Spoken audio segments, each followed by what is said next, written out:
Z25 is the naval reward in Battlepass 2. It's a German Tier 3 battle rating 4.3 destroyer and is unlocked at level 38 of the Battle Pass. So, is it worth the 2,000 Golden Eagles for the Battle Pass and the time spent unlocking it? For a bit of history on Z25, it's a member of the Type 1936A class. The Type 1936A class was designed to carry larger weapons than other destroyers at the time, carrying 150mm guns that were mounted on German light cruisers normally. Z25 participated in the Channel Dash and hunted convoys in the Arctic during World War II, actually managing to survive the war and being transferred to Great Britain. France protested, causing Great Britain to transfer 4 destroyers, including Z25, to the French Navy. France renamed Z25 to Hoche, and it served up until 1961, when it was eventually scrapped. The variant of Z25 that we have in War Thunder comes after the Barbara refit, which was a refit program designed to increase the anti-air weaponry of Germany's destroyers. The main armament consists of 4 150mm 48 caliber KC-36 cannons split into a dual cannon turret and 2 single cannon turrets. The dual cannon turret has a fire rate of 8 rounds per minute, while the single cannon turrets have an initial fire rate of 8 rounds per minute, slowing down to 7 rounds per minute after expending the 10-round ready rack. The dispersion is pretty poor, as these cannons use the same cruiser accuracy preset the German cruisers have. However, they have a pretty high shell velocity of 835 meters per second on the HE shells, and an extremely high shell velocity of 960 meters per second on the SAP shells, which helps with getting hits at longer ranges.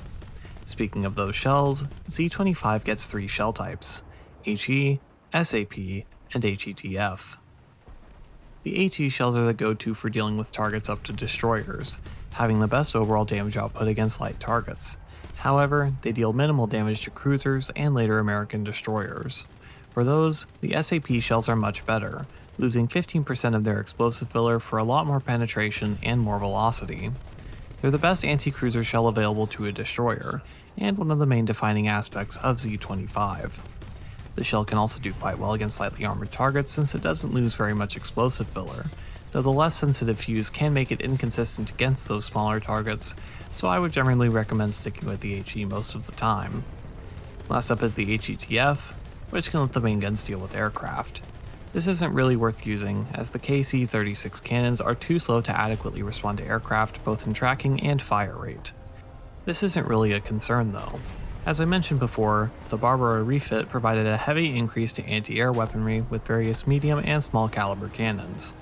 On Z25, this comes in the form of 10 37mm C-36 autocannons split into 2 dual mounts and 6 single mounts, and 17 20mm Flak 30s and Flak 38s split into 2 quad, 4 dual, and a single cannon.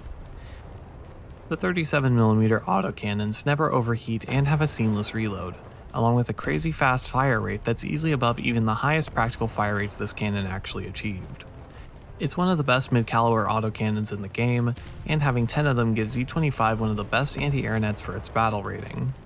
The 20mm cannons are also excellent against aircraft, though their short range keeps them from effectively dealing with aircraft before they get too close to drop their ordnance, so it's better to rely on the 37mm.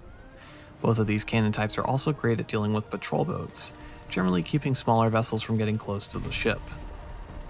Z25's last weapon system consists of 8 G7A torpedoes split into 2 quad launchers, which are pretty powerful torpedoes due to their high speed or range, depending on whether or not torpedo mode is on or off, though they do present an extremely lethal external ammo rack, so I would generally recommend against taking them.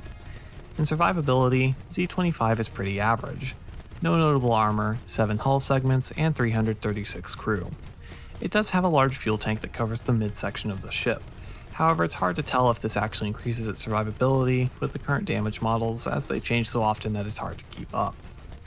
Last for Z25 stats comes mobility, where it has a slightly above average top speed of 71 km per hour.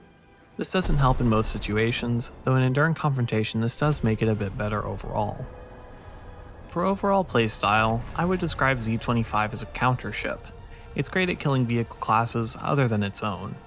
The AA cannons help deal with aircraft and patrol boats, while the high power and long range of the main cannons make them far better against cruisers than the cannons most destroyers use. Against destroyers it falls behind some, since destroyer combat favors ships with higher fire rates and accuracy rather than high per shot damage. Stronger ships like Fletcher and the standard Type 1936 walk all over Z25 in 1v1 combat, though it can generally hold its own well enough against most of the 4.3 ships it'll face. Z25 is also stronger at close range, where it can bring its 37mm cannons to bear, and at long range, where the higher velocity of the 150mm cannons makes them a bit easier to use and more consistent to hit with. It's an interesting ship due to these strengths and weaknesses, excelling at extremes, but doing poorly in lots of situations that its destroyers normally fight in. Overall, I see two main ways to play Z25. The first is as a long-range sniper, using the high velocity and damage of the 150mm cannons to nail targets at long ranges that they can't comfortably engage back at. The second is as a close-range brawler, letting the 37mm cannons provide more damage output and nullifying the dispersion issues of the main guns. Either way is quite effective. The long-range method plays to the ship's strengths better, while the close-range method is a bit more fun. So, is Z25 worth picking up? It's a paid vehicle in the Battle Pass, so it costs 2,000 Golden Eagles to unlock, along with needing to get to level 38 of the Battle Pass to actually get it. It fits into the excellent 4.3 German lineup and fills the niche of dealing with cruisers, which is becoming more and more important due to the constant downtiering of 5.0s and the addition of new 4.7 cruisers. As a tier 3 ship, it can grind events and Battle Pass challenges, and the ship itself is quite fun in my experience, so I would say it's absolutely worth the price if you're interested in naval forces. If you're not interested in naval forces and got it along the way to the other rewards, it's a great ship for unlocking the rest of the German 4.3 lineup, which I find to be the best lineup for newer naval players. For modifications, Z25 is a premium ship, so it comes with everything unlocked along with a talisman. For crew skills, I would recommend leadership, main caliber reload speed, crew interchangeability, fire prevention, and ship control. Thank you for watching.